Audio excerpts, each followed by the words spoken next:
There's probably a lot of background noise. Assalamu alaikum, everyone. Welcome to another Quran study. God willing, today we'll be reading from Surah 2, verse 219. Let's all seek refuge in God from Satan the rejected. A'udhu billahi minash shaitanir rajeem. Bismillahir rahmanir rahim.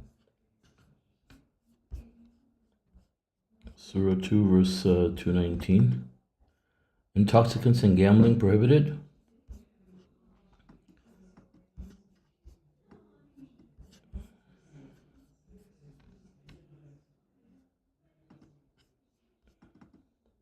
They ask you about intoxicants and gambling. Say, in them there is a gross sin and some benefits for the people, but their sinfulness far outweighs their benefit. They also ask you about what to give to charity. Say the excess.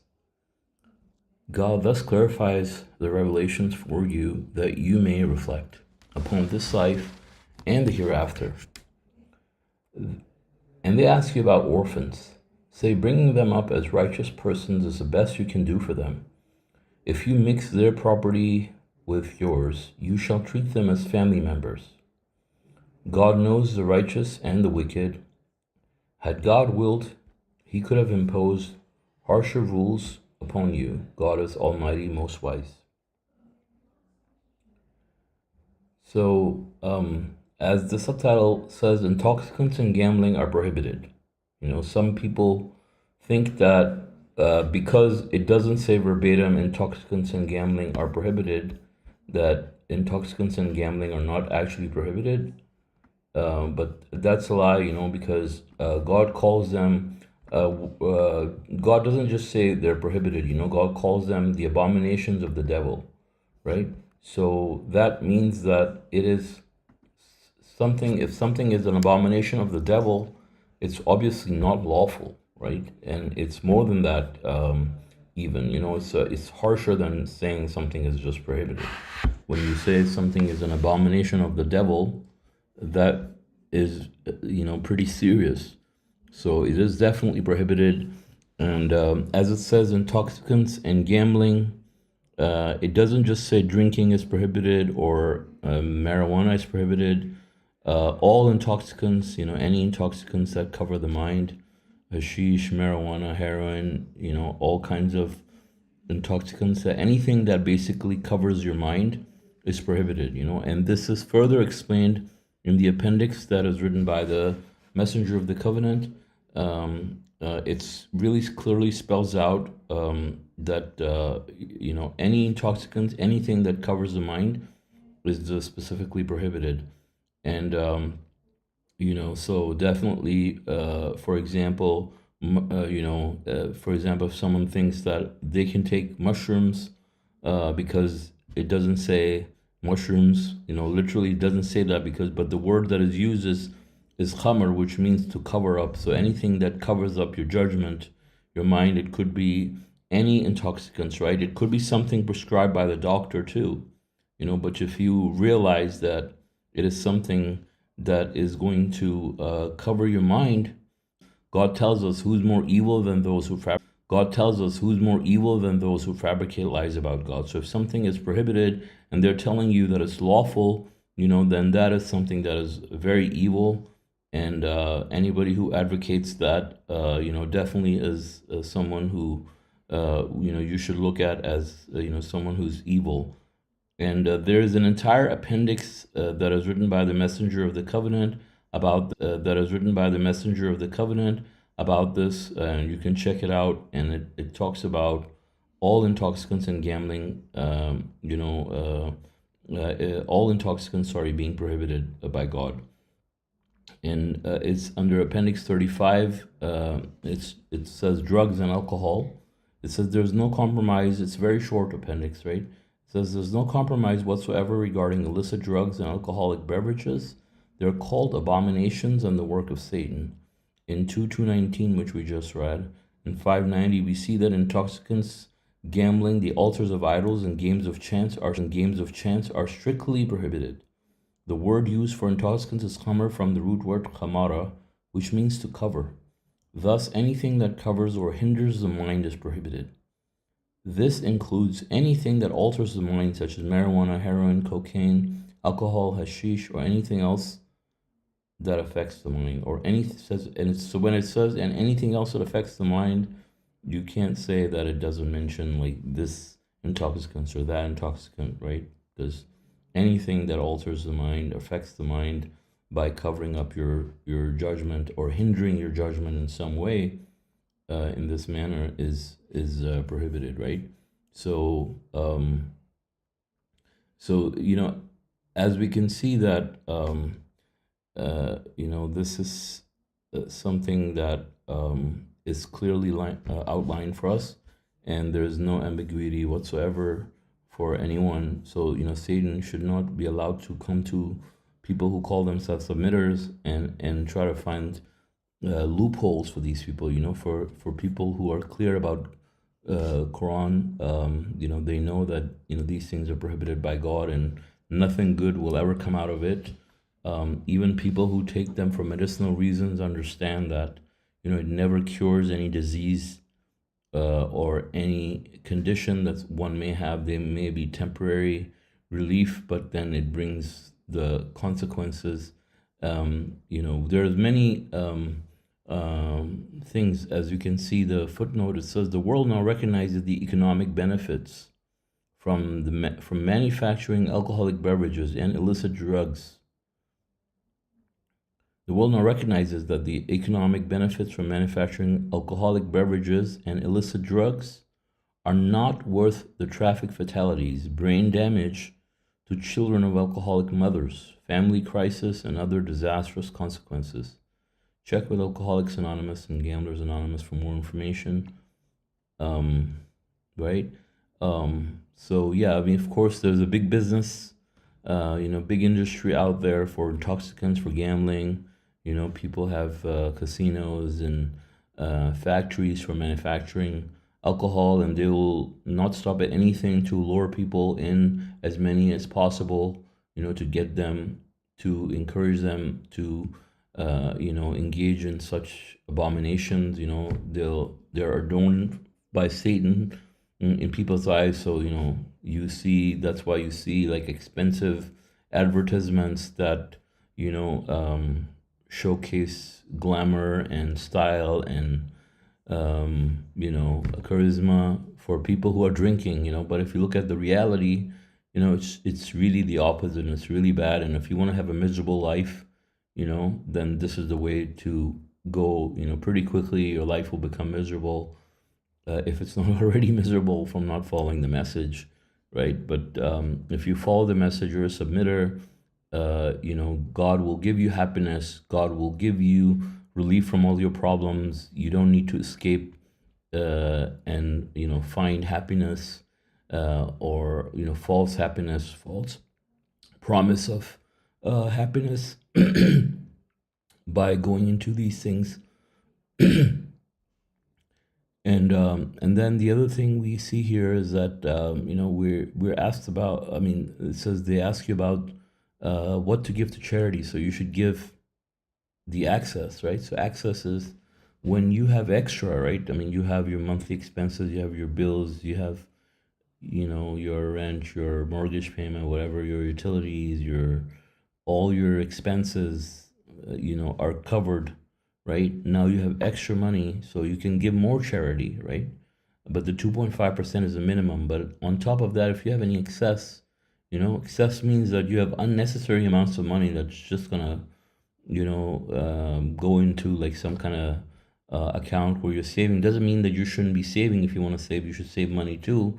But let's say you want to save a certain amount of money, and then you end up having more than that, so you can put that towards charity.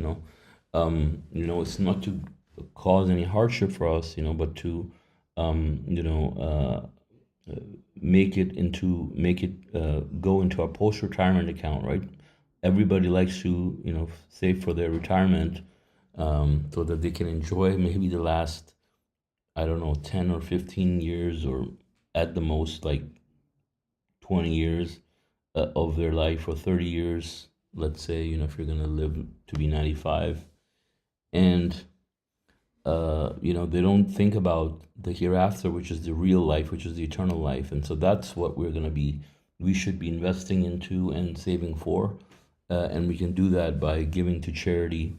What the verse is saying. And then also, it's talking about the orphans, now bringing orphans as righteous persons is the best you can do for them, right? This is obviously something that is a noble thing to do.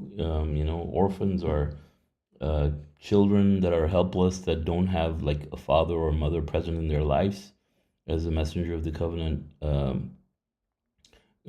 talks about, or doesn't have the father is missing, or both parents are missing, and so that is considered an orphan. So even if people who have single mothers, they are called as orphans in the Quran, because you can marry their mothers, as God says, for orphan children, to provide them a father figure. So let's say you married someone and they're orphans, or let's say you adopt an orphan, you can raise them up as righteous members of the society, in this case, submitters, who are righteous, right? Because you cannot be righteous and be a disbeliever. There's no such thing as a righteous disbeliever. So you raise them up as good submitters. That's the best you can do for them, because it sets them up for success both in this world and the hereafter. Versus someone you just paid for their food and education, and they ended up becoming a disbeliever and having a miserable life. So all that education didn't help them at all. And so that's what God says. And then the next verse I'm going to read, God willing, 2:21 says, "Do not marry idol worshippers. Do not marry idolatresses unless they believe. A believing woman is better than an idolatress, even if you like her. Nor shall you give your daughters in marriage to idolatrous men unless they believe. A believing man is better than an idolater, even if you like him. These invite to hell, while God invites to paradise and forgiveness as he wills. He clarifies his revelations for the people that they may take heed." So right off the bat, God prohibits us from marrying idol worshippers. And God tells us, do not marry them unless they believe, right? So you have to be, in order for you to practice this, you have to be a submitter, right? So that you understand who's an idol worshiper, and for that matter, of course, you have to judge whether someone's an idol worshiper or not. As the messenger has described, how people say that, you should not judge, or don't judge a person, but in this case, or we have to judge, right? You will not know who's an idol worshiper unless you judge this person, and judgment is nothing, just to be able to distinguish whether this person is an idol worshiper, a hypocrite, or a believer. So you have to use your best judgment based on God's law, right? Not based on our preferences, based on God's law. Let's say someone is good looking, and there's someone who's less good looking, right? And the person who's less good looking is a submitter, a believer, and the person who's good looking is an idol worshiper, and you even like that person who's an idol worshiper, well, you can't marry that person, right? God says even if you like them, you can't, because why? Because it says these invite to hell, while God invites to paradise and forgiveness. So why would you want to live with a person who is inviting you to hell, right? Obviously, if you're already married, it's a different situation. But when it comes to marrying, people, we cannot marry idol worshippers. So God will continue reading verse 2:22. It says menstruation. They ask you about menstruration. Say it is harmful. You shall avoid sexual intercourse with the women during menstruation. Do not approach them until they're rid of it. Once they're rid of it, you may have intercourse with them in the manner designed by God. God loves the repenters, and he loves those who are clean. Your women are the bearers of your seed, thus you may enjoy this privilege however you like, so long as you maintain righteousness. You shall observe God and know that you will meet Him. Give good news to the believers. So this these two verses, talk about uh, some very important things that are part of a woman's life. Every 28 days or so, women go through this process, and people who are married to who people who are married, the husband, he cannot have sexual intercourse with the women while they're going through this process, and you can only have intercourse with them, once they're rid of it. And God says, God loves the repenters and He loves those who are clean. So it is harmful. It is not clean because that's a process in which the body is going through a certain process and cleansing itself. As it prepares itself for the next cycle. So if you have intercourse with the women at that time, I mean, it's uh, going to invite a lot of issues for both the man and the woman. And God's recommendation is the best recommendation is to wait. Um, and God tells us that the women are the bearers of your seed.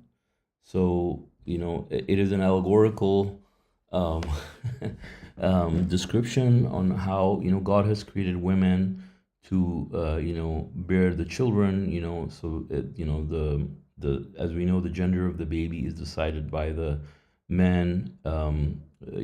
And scientifically proven. So they are the bearers of the seed, so to speak.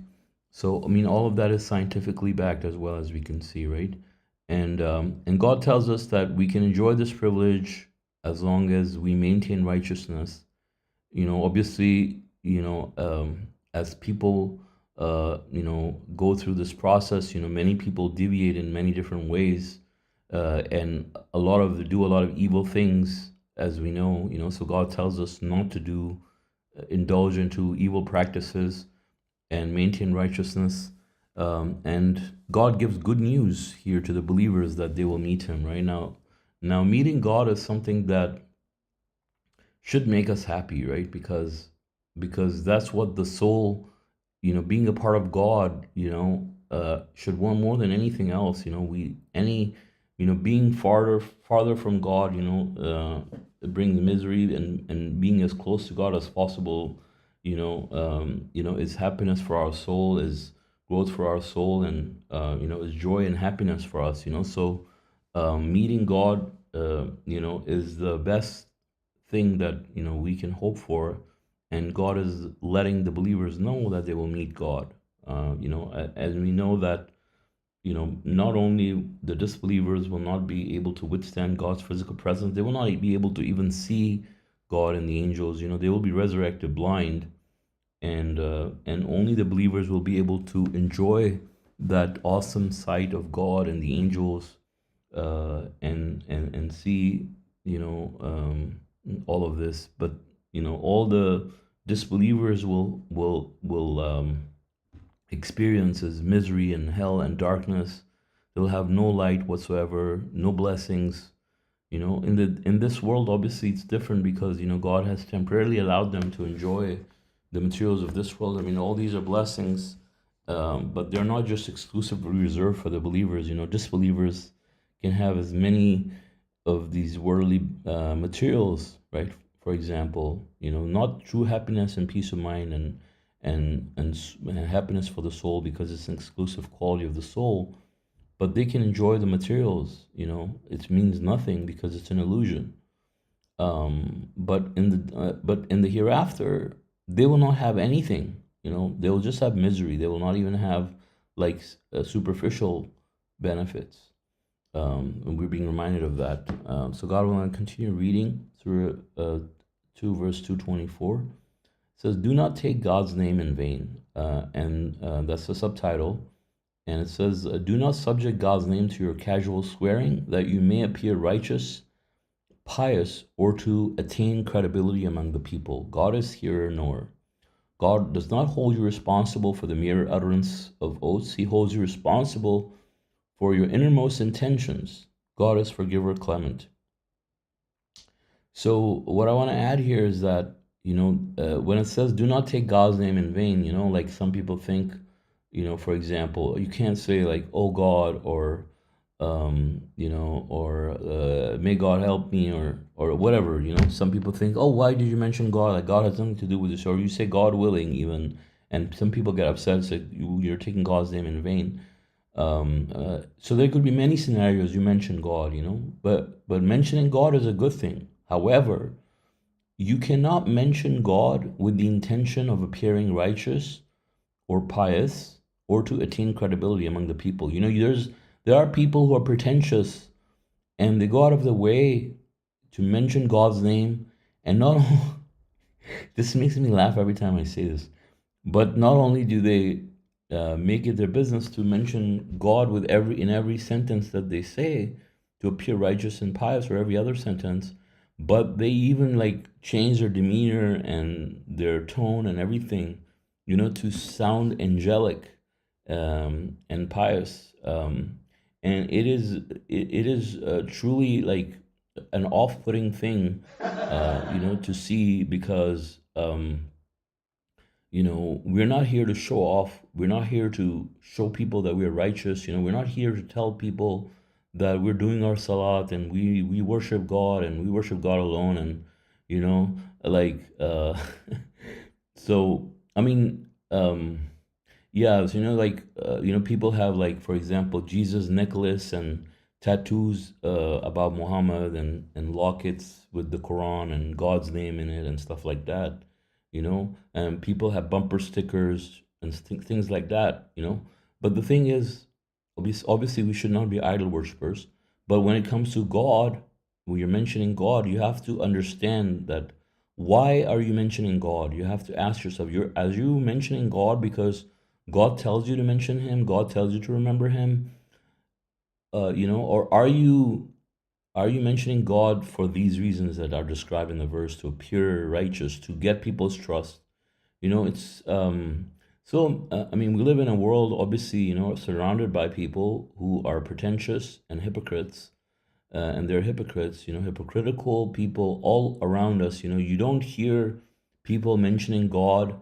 First of all, and the people you hear about mentioning God, even that signals trouble, because it's could be someone who could be taking advantage of you by trying to pretend to be righteous, trying to make friends, whatever, or just trying to please their egos, right? But you have to be the judge when you're doing it yourself, to make sure that you're not mentioning God for any reason that is like showing off, or trying to paint the picture that you're very righteous, right? Now that doesn't just apply to you trying to paint a picture to be righteous, to just you can't just mention God, but in every other way of aspect of your life, right?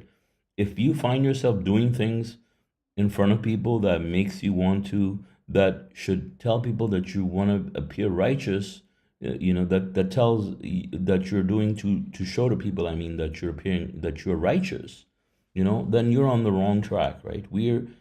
And most people who are doing these types of things, they are empty inside, right?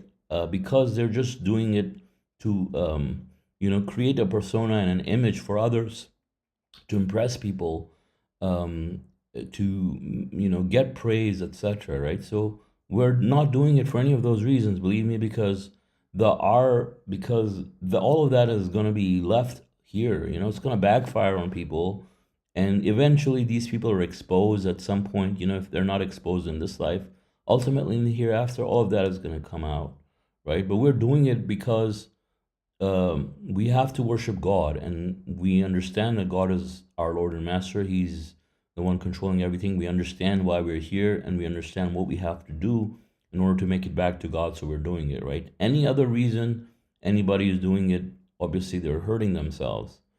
And so this is why God says in 2:25, God does not hold you responsible for the mere utterances of oaths, like for the mere utterances that you utter. It's not about the words you say, like, someone says like, oh God, like, what did I do? And people will say, don't take God's name in vain. Like, I heard that a lot, even from submitters, right? Surprisingly.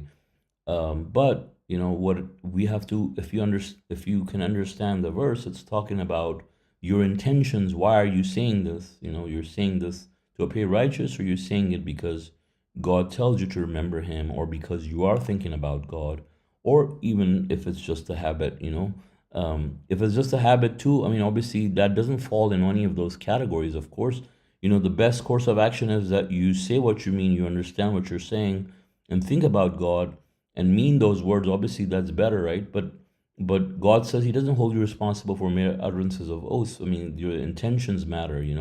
So if you're saying it for any malicious reasons, I mean, wanting to appear righteous and pious and wanting to attain credibility and trust among people, I mean, these are not good reasons. We should only be trying to please God and show to God. And with God, obviously, everything is transparent. We can't pretend anything. God knows everything, even the smallest of our actions, as God says. So we must be very careful about that. And God tells us at the end that He's forgiver, clement, and we make mistakes. We ask God for forgiveness. Obviously, it's a learning process, as we become submitters, I mean, this is, we get on this path of purifying ourselves. I mean, we're not going to be pure from day one. And even, for some people, the intentions, maybe the priorities, all of these things will be kind of convoluted, why they're doing it. Some people may start of doing it for these uh, other motives, but maybe down the line they realize that the reason why they should be submitters or believers is because they need to save their soul sincerely. And then God will now read 2:26, laws of divorce. Those who intend to divorce their wives shall wait 4 months, cooling off. If they change their minds and reconcile, then God is forgiver, merciful. If they go through with the divorce, then God is here, nor. So the laws of divorce are very important. We understand that in the traditional Islam, the Mohammedans have no regard for the Quran, and they don't have any clue about the laws and how to apply them. They have no access to the Quran because the laws are of Quran. The laws of divorce are something that we have to take very seriously, and it's for our own good, it's for our own benefit. And people abuse the Quran to do the most absurd things, and laws of divorce is one of them, where they distort these laws and twist them to suit their own agenda, to get rid of the spouses, and to circumvent the process. These are safety nets for the women, right?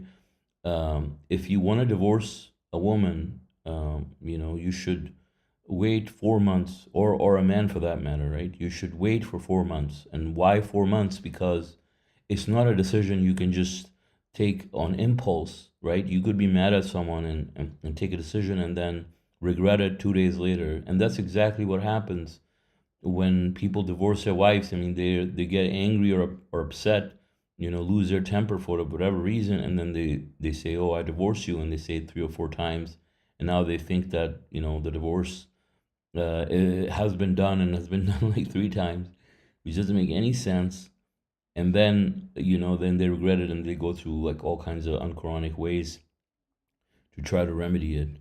But what God is saying here is that if you want to divorce someone, you cannot make that decision overnight. Of course, you can start the cooling off period, but this is a time for you to think and reflect on your decision. It's not something temporary. You may change your mind. I mean, divorce is discouraged by God because a lot of things are at stake. There's children that could be involved, the security of the woman, etc. So it's not something that you can just decide like in a rush and just go through with it, like the way it is being done, and not do it in a considerate manner. and it's just something that is a decision that will have a lasting impact on not just your life but other people's lives as well. And so it has to be taken with extreme caution and care, and we have to make sure that all of the laws of divorce are met meticulously before we decide to go through with it. God, when I continue reading verse 228, it says, the divorced women shall wait 3 menstruations before marrying another man. It is not lawful for them to conceal what God creates in their wombs, if they believe in God in the last day. In case of pregnancy, the husband's wishes shall supersede the wife's wishes if he wants to remarry her. The women have rights as well as obligations equitably. Thus a man's wishes prevail in case of pregnancy. God is Almighty, most wise. So the other thing we have to understand is, once the women get divorced, let's say you go through the 4 months cooling off period, and now you decided to go through with the divorce. Now you're separated or divorced. At that time, um, you cannot obviously, because you're divorced, you're not going to have sexual intercourse with the women. And so from this point on, the divorced women shall wait 3 menstruations, right, before remarrying another man. And God says it is not lawful for them. It is unlawful for them to hide, what God creates in their wombs if they believe in God in the last day. So if they're pregnant, they have to disclose that they're pregnant, during these 3 menstruations, or roughly about 3 months after the divorce happens. They cannot marry anyone. And if they did, then at that point, it says the husband's wishes shall supersede the wife's wishes if he wants to remarry her, because if a woman's pregnant, it could be her hormones, it could be the conditions of imbalance in her body, or whatever things she's going through, that can sort of cover up her decision, her ability to make a sound decision. And she could just be very emotional at the time, and end up regretting her decision. So at that time, God makes it.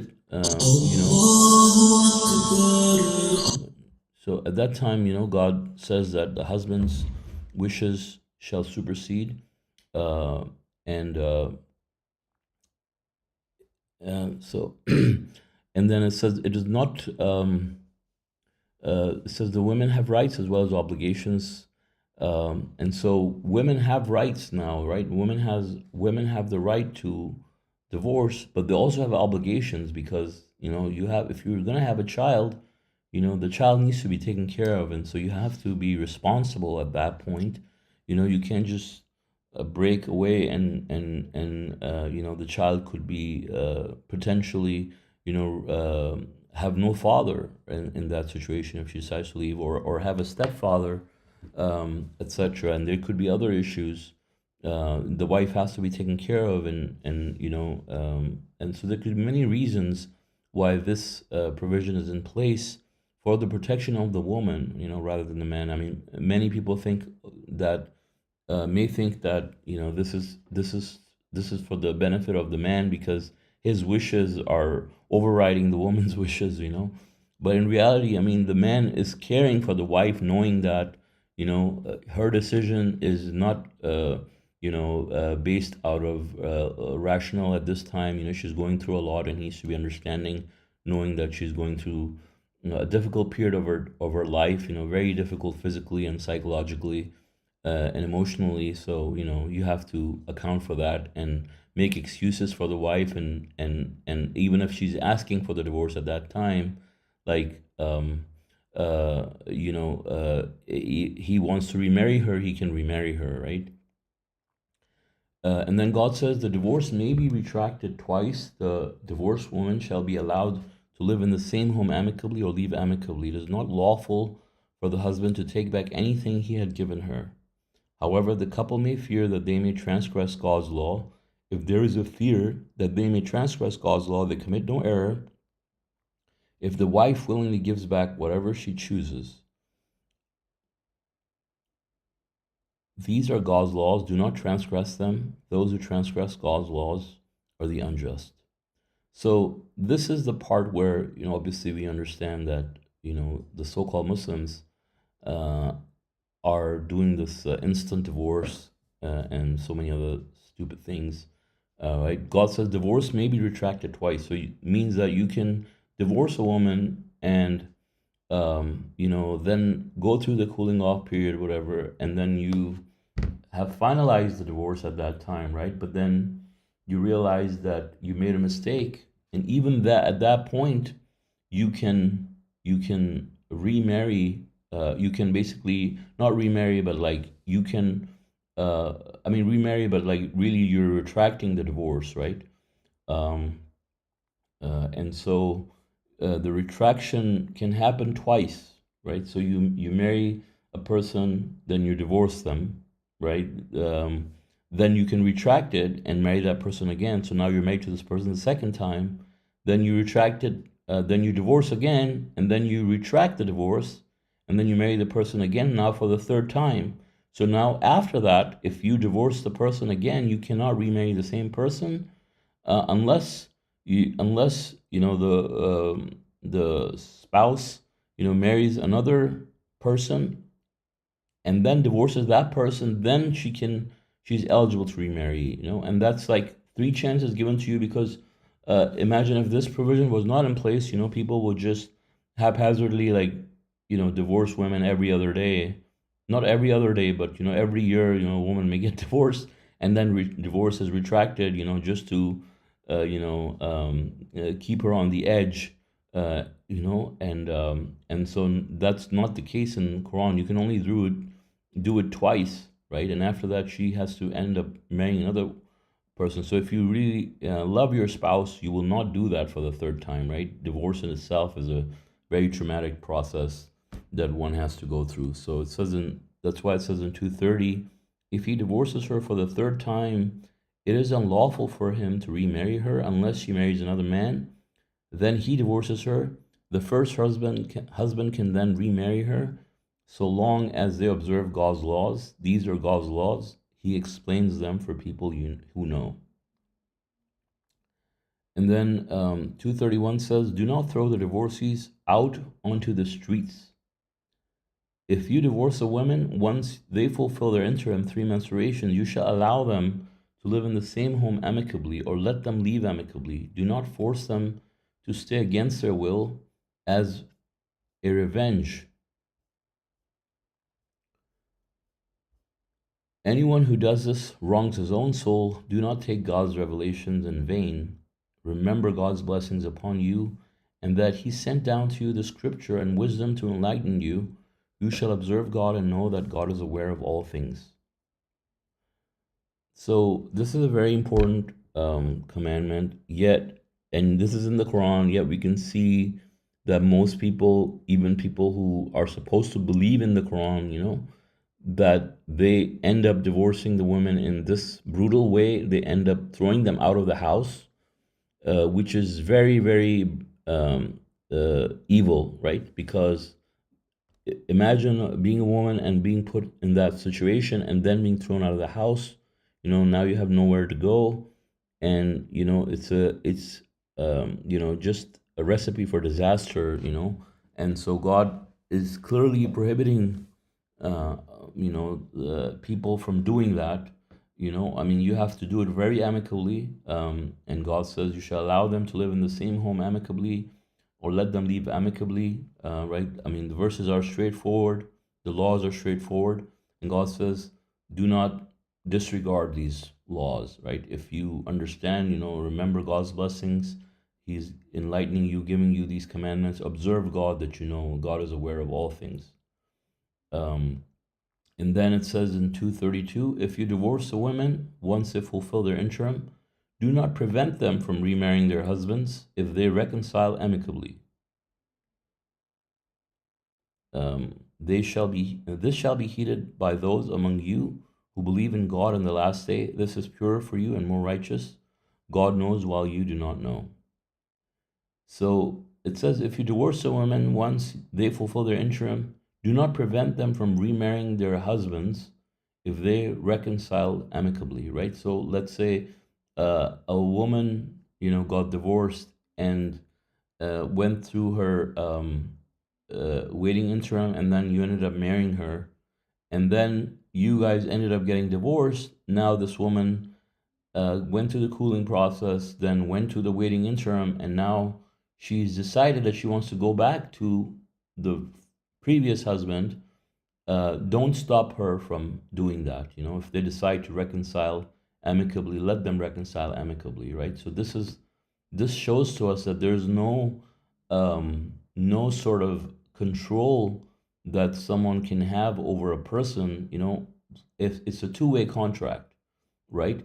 If one person decides to leave, just like you have a business contract, you can't force a person against their will to stay if they don't want to, right? Obviously that is usually true for the man, but not for the woman most of the time, right? Um, in certain cultures, they're not allowed, and you can see that there's several laws people will have for this to discourage them from leaving, um, uh, and just divorcing in itself, it's not the same for men and women. However, God is the most just, and He says if she wants to go and marry her first husband after you have mutually decided to divorce, then let her do that. I mean, of course, in some situations we can see a person having an ego in this way and would stop that from happening. Sorry, I'm running over time, so I'll try to speed up here. It says divorced mothers um, shall nurse their infants 2 full years if the father so wishes. The father shall provide the mother's food and clothing equitably. No one shall be burdened beyond his ability. No mother shall be harmed on account of her infant, nor shall the father be harmed because of his infant. If the father dies, his inheritor shall assume these responsibilities. If if the infant's parents mutually agree to part after due consultation, they commit no error by doing so. You commit no error by hiring nursing mothers, so long as you pay them equitably. You shall observe God and know that God is seer of everything you do. You shall observe the pre-marriage interims. Those who die and leave wives, their widows shall wait 4 months and 10 days before they remarry. Once they fulfill their interim, you commit no error by letting them do whatever righteous matters they wish to do. God is fully cognizant of everything you do. So divorced women, it says that they shall nurse their infants 2 full years. So they shall do that, and then the father at that time for those 2 years shall provide for the mother's food and clothing at that time. And God says no one should be burdened beyond his ability. Neither the mother should be harmed because of her child, or nor the father. Right? You can't impose an unreasonable amount of financial burden on either one of them. For example, right? Because of the infant, like obviously it has to be based on what they can afford. And then the woman too, like you cannot impose any sort of extra rules and restrictions on her to harm her in this manner because of her infant. And so all of this has to be done amicably, and all these things have to be carefully provided for. And if the infant's parents mutually decide to part, after due consultation, they both decide that this is the way to do it. After this due consultation, then God says they commit no error by hiring nursing mothers, so long as they're paid equitably, right? So again, obviously being fair and equitable is being stressed here. We have to be equitable, and especially when we pay someone for their services, in this case, the nursing mothers, they have to be paid equitably for the service because, nursing a child is obviously a laborious task and it's very demanding, and so they have to be paid generously or equitably rather for their services. And then finally, we have to observe the pre-marriage interims, and that also applies for people who die and leave wives. The widows have to wait 4 months and 10 days before they can remarry, as opposed to three menstruations for the divorced women, right? And so God says they shall wait 4 months and 10 days before they remarry. Obviously, there's no cooling off period in this situation either, right? Because the person's already gone from this world, they have already passed away. And it says once they fulfill their interim, you commit no error by letting them do whatever righteous matters they wish to do. So once they fulfill that interim, let them do whatever they want, basically. And God says He's cognizant of everything you do. So with this, I will end. If you guys have any comments or questions, please feel free. Thank you. MashaAllah, thank you, brother. You explained the verses very Thank you. well, Mashallah. MashaAllah. MashaAllah. Thank you. Good study. Mashallah.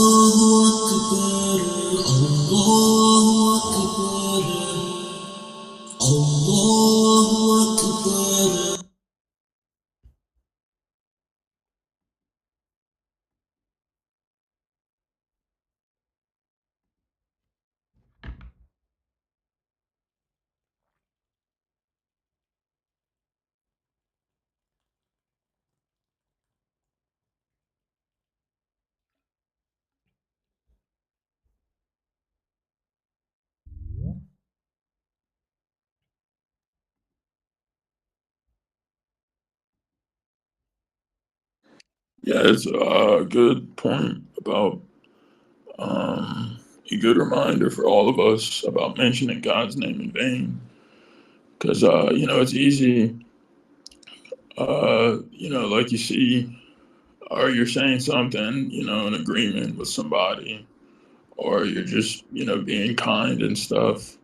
But yeah, recently, uh, like before saying something like mashallah, I actually look like it helps to look and then just say like, I think they're saying it in English, especially for like English native speakers, and you just say it out loud, like, you're thinking about what you're saying, like you had mentioned Mm-hmm. earlier, and you say, this is what God has given me, you know, or like if you see a cute cat or something or a video, that Mm-hmm. makes you smile or something or laugh, Mm-hmm. you actually think about like God be glorified for making this little creature or something, you know, or saying it maybe in your head in English or whatever, uh, helps you to think about what you're actually saying, you know. Mm-hmm.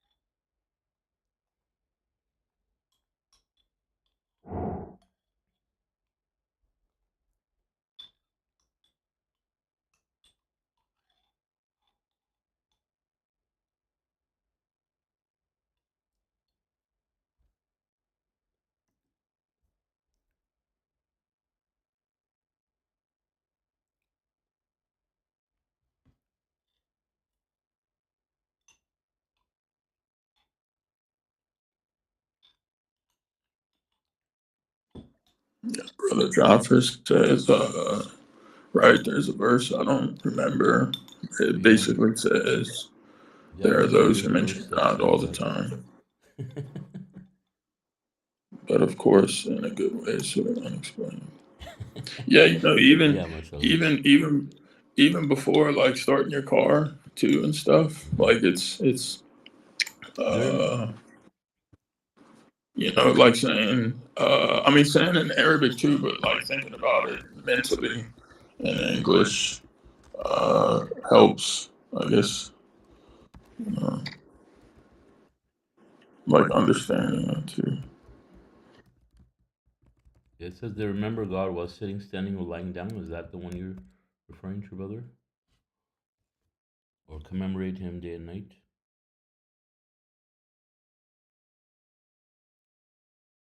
Glorify Him day and night? Hmm.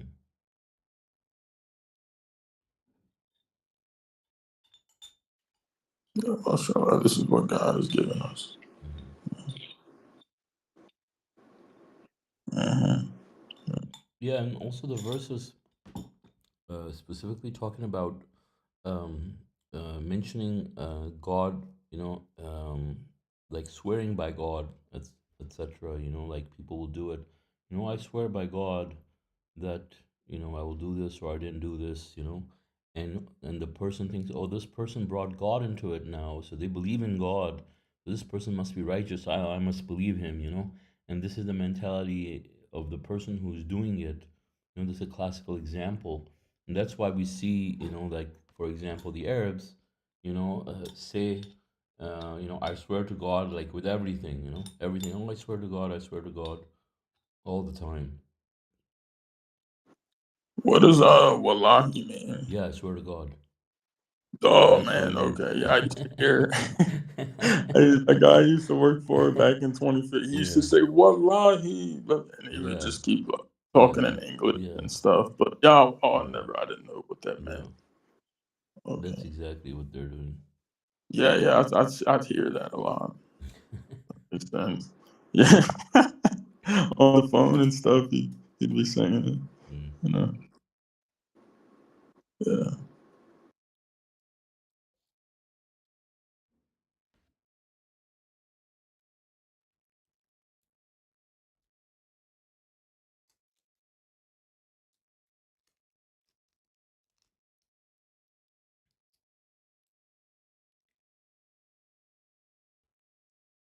Okay, brother of Joffrey said, "What does glorify mean?"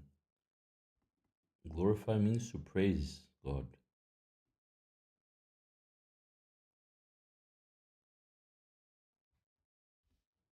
praise and worship God.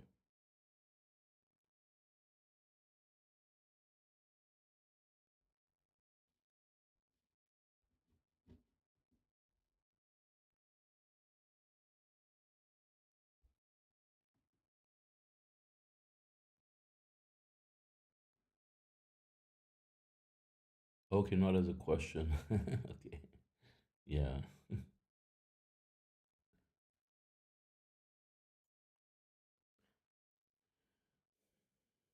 yeah. When you put a question mark, that makes it a question.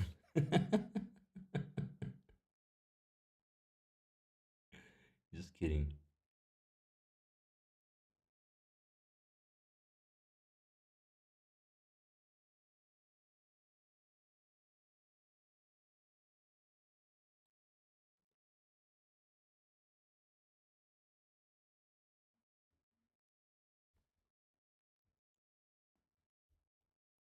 Mashallah.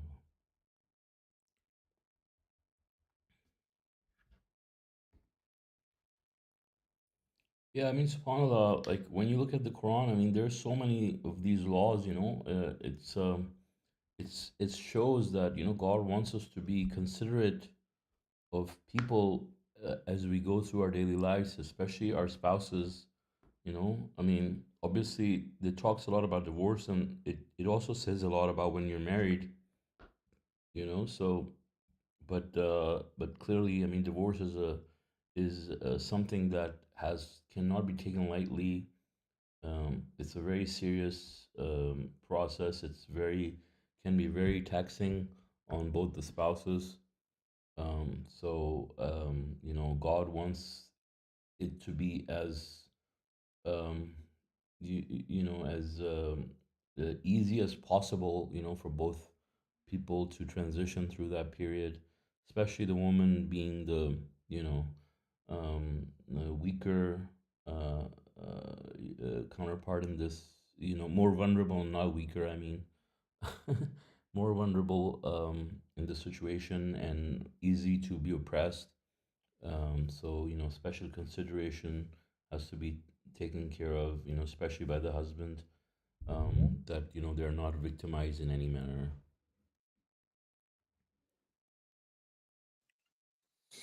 Mashallah, brother. Also, like it's amazing, how you're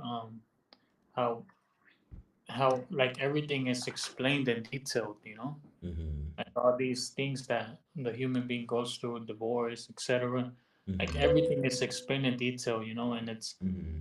it like God says that the Quran is fully detailed, so SubhanAllah. like yeah, subhanallah, we just read today, and we like everything that we read made sense, so like Mm-hmm. why are people going um to other sources, just Mm-hmm. like there's no reason for that, Mm-hmm. MashaAllah. Didn't the messenger say, I don't know, did did he ever say like God hates divorce or something, or is that Yeah. from someone else? Oh, he Mm-hmm. did say that. Mm-hmm. Okay, yeah, because I heard that growing up too, like Mm-hmm. in Christianity, like it's very. Mm-hmm. But if of course, like it's not prohibited, but Mm-hmm. it's. I heard the same thing. Mm-hmm. Yeah, because I mean, it's Yeah, but very I heard in some sects automatic. it's almost prohibited, right? Huh?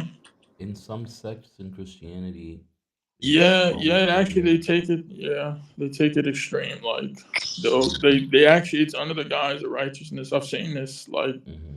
people stay together. They think they're doing the right thing, and they're Mm-hmm. really. I think they're sincere, but like they're not trying to upset God or something. But yeah, they end up not uh, going through with the divorce because of they think it's a prohibition or something.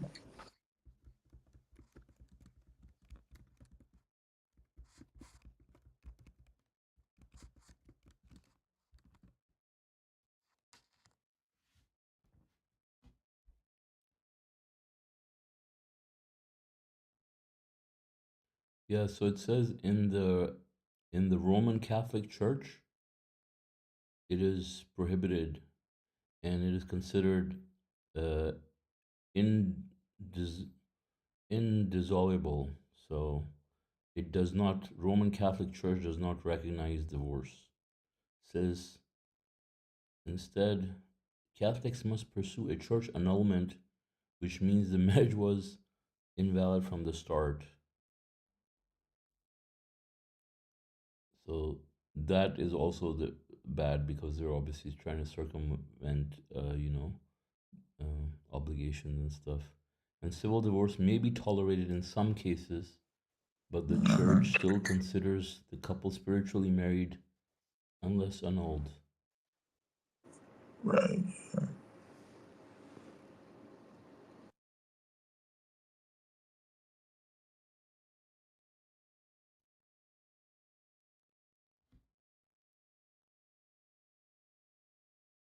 And then it says some uh, fundamental Baptist and Pentecostal and fundamentalist groups discourage or prohibit remarriage after divorce. Leaders or pastors in these churches might not be allowed to serve if divorced.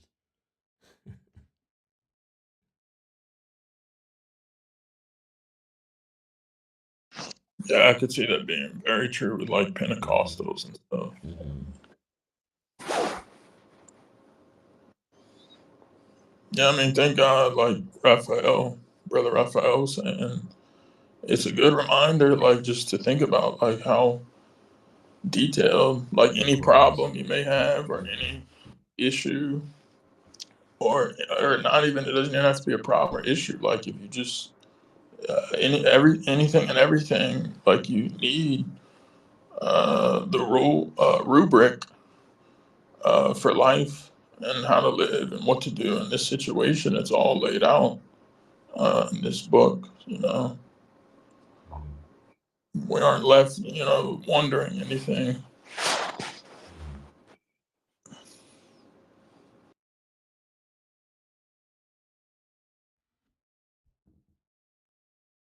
I mean, it's really a mercy because imagine like before the Quran or without this book or before the purified Quran that we hadn't had for 1400 years. I mean, people would still be sinning like if we didn't know this or have this. And, you know, of course, like maybe the level of accountability because you don't know, but still, it's still like if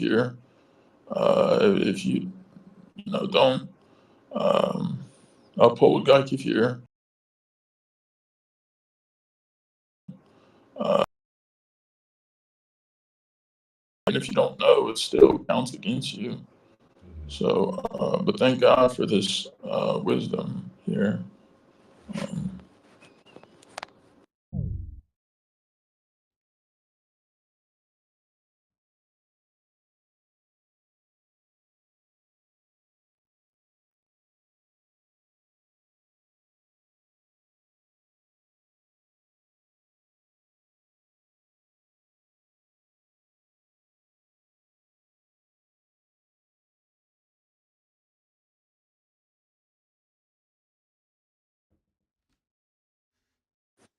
Brother Joffrey, are you talking about the verse that says He placed love and care in our hearts for our spouses?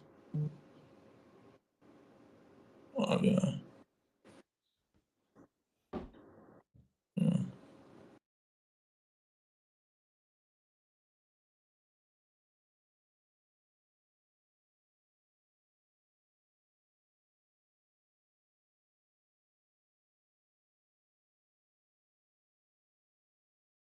Yeah, I mean, if they're meant, I don't understand. If they're meant for each other, like, how would they divorce? What do you mean they would divorce?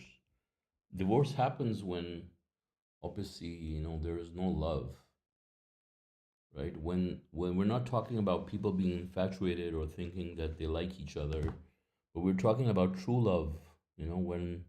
When God puts real love in people's hearts, both of them, it's not a one-sided situation. I mean, real love is between both spouses. God makes them compatible with each other, right?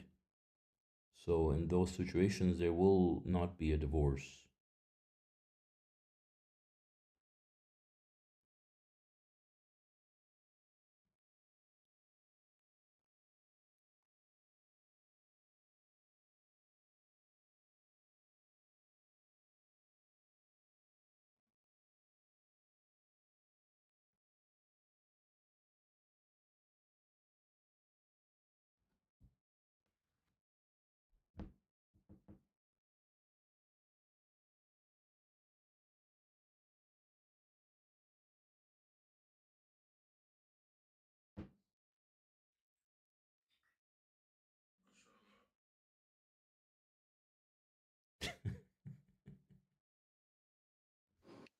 Wait, what happened? I just heard something. That was you saying mashallah. Oh, was that like backtracked or something? No, I was sharing it on Facebook. It was started playing. It said Oh, mashallah. oh, okay. Mashallah. This is what God gives us.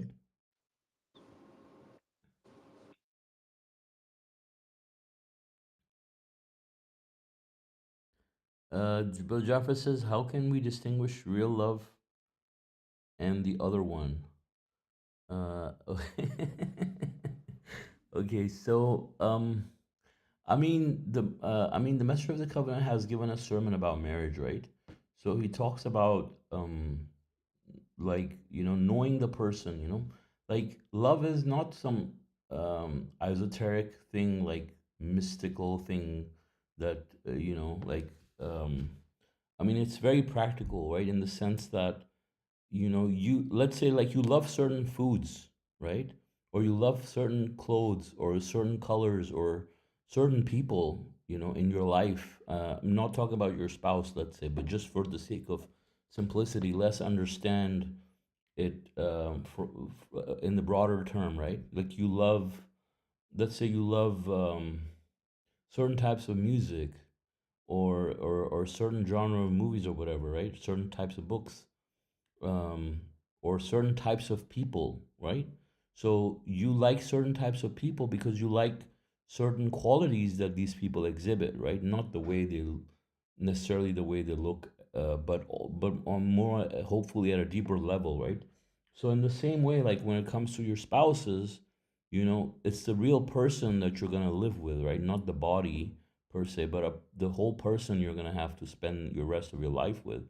So God wants us to go through the engagement process so that we get to know this person, and the messenger further explains as this process is getting to know the person is a should you should get to know the person for a substantial period of time so that you get to know their likes, their dislikes, their temperament.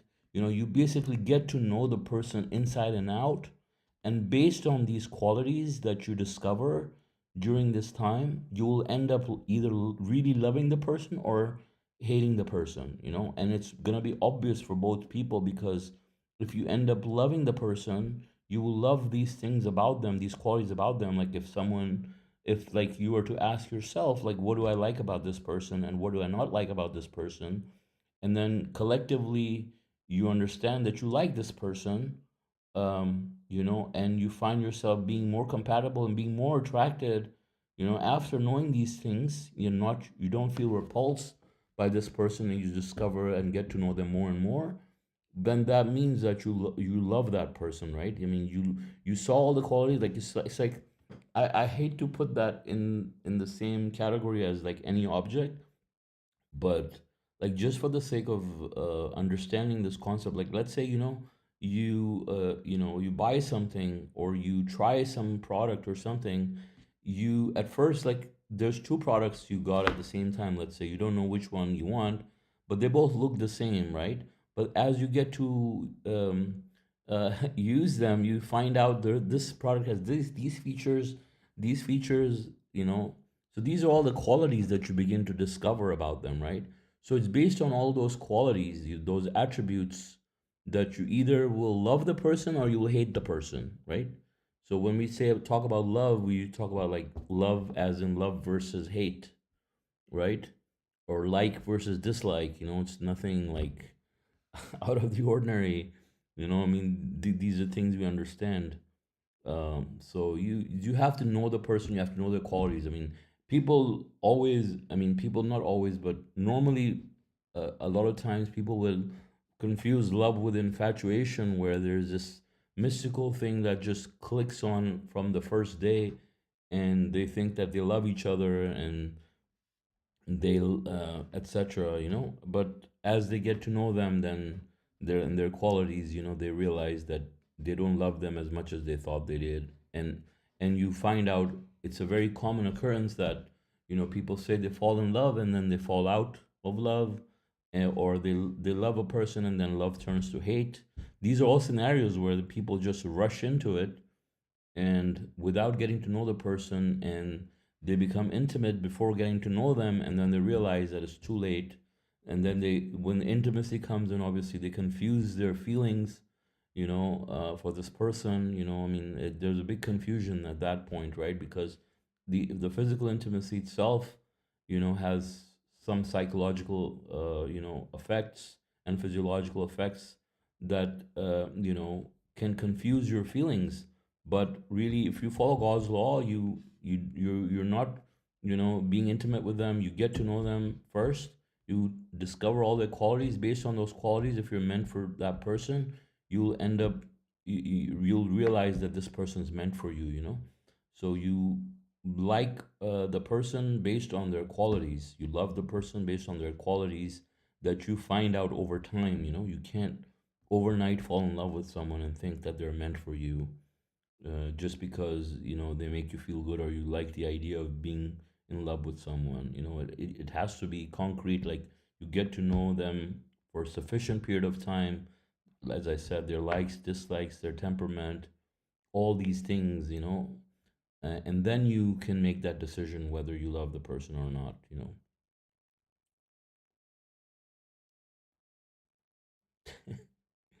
Yep. I'm not the love expert. Thanks, Jaffer. Mashallah, brother, you sounded like one just now. Well, I'm just saying what the Quran says. Yes. Dr. Phil.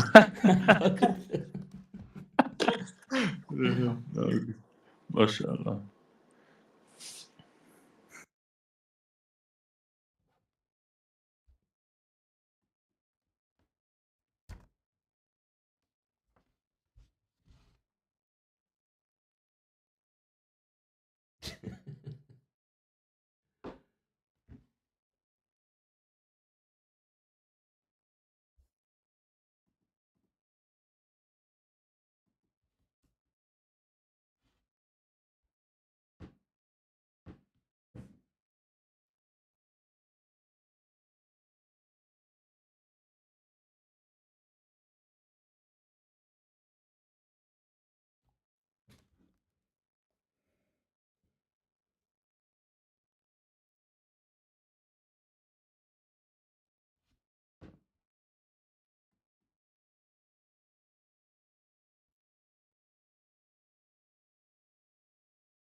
Yeah, I'm on my computer in Jitsi. Okay, never mind. That was another thing I installed. I see a bunch of AI stuff and it's getting confused.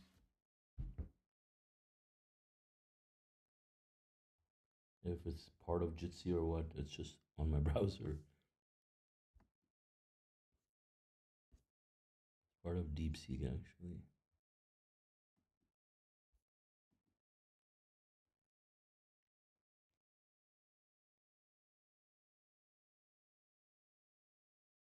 Okay. So are there any other comments or questions from anyone?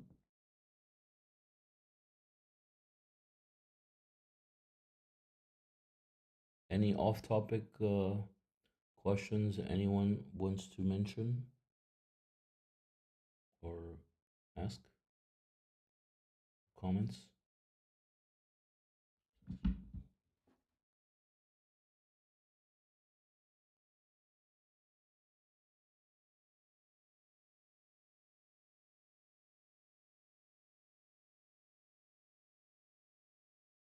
All right, so I guess if there are no other comments or questions, we can conclude the study. Thank you all for joining us. God willing, our next English Quran study would be on Saturday at 9:30 a.m. Pacific time. God bless you all. Assalamu alaikum. Assalamu alaikum. God bless you all. Assalamu alaikum. God bless. Assalamu alaikum.